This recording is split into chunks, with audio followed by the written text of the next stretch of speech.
We left in a pickup truck.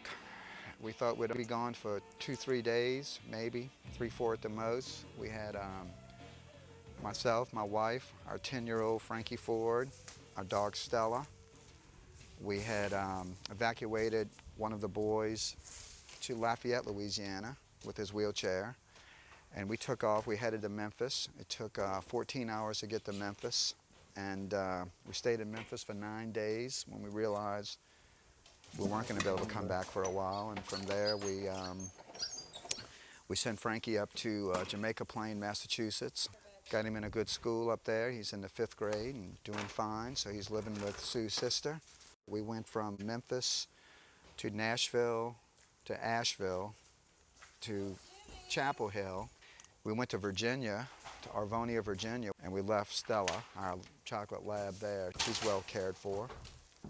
And we went on to Jamaica Plain, and we've been there for a month, just waiting for the right time to come back. So we're back. You know, we're back to put a plan together to rebuild this house. Jimmy's very sentimental. He doesn't want to throw anything out. I'd like to consider myself a musician of some sorts. My wife's a musician, and we have a recording studio in the house that stays pretty busy.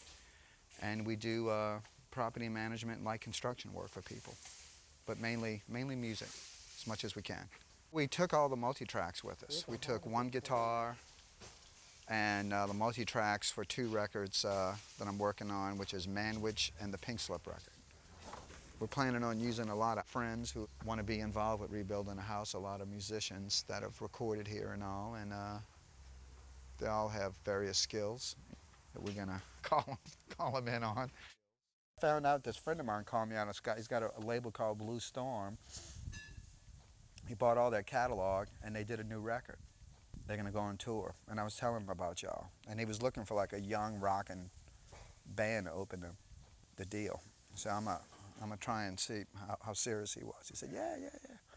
Mentioned to Eric that we may be calling in his electrical expertise at some point. Maybe get you guys down here for a week or something, and tweak some stuff, you know? This is basically a physical therapy pool that has a 32-foot disabilities design ramp across the back. We have 2 boys that have muscular dystrophy. So we found out that water therapy was the best therapy for their problem. And we raised the money by raffling off a Barracuda, 68 Barracuda. We were at this stage when a hurricane hit. The last thing to do was to plaster the pool. And luckily, the plaster wasn't delivered, or we would have had a big 7,000-pound stack of plaster hardened in our driveway. Well, we got to pump it out, which we have a pump. We have a couple of pumps, but we're not going to be able to do that until we get some source of power. But the pool's holding water and all the plumbing's in. It's very close to being finished. I mean, I really do hope the city gets accessible. I mean, everywhere we went in Boston was accessibility. The subway stops, public transportation, it was all so easy. It's always been complicated here, you know. Why rebuild if you're not going to do it right? It's not just my 2 kids. There's this crazy little sub-basement that houses the old central system. It's pretty deep, and that's got to be filled with water. Look, it goes down another maybe 5 steps below the water. This is made of barge board, which was originally floating in water its whole lifetime till it came to live here. So I don't see why we can't fix it up. We got power.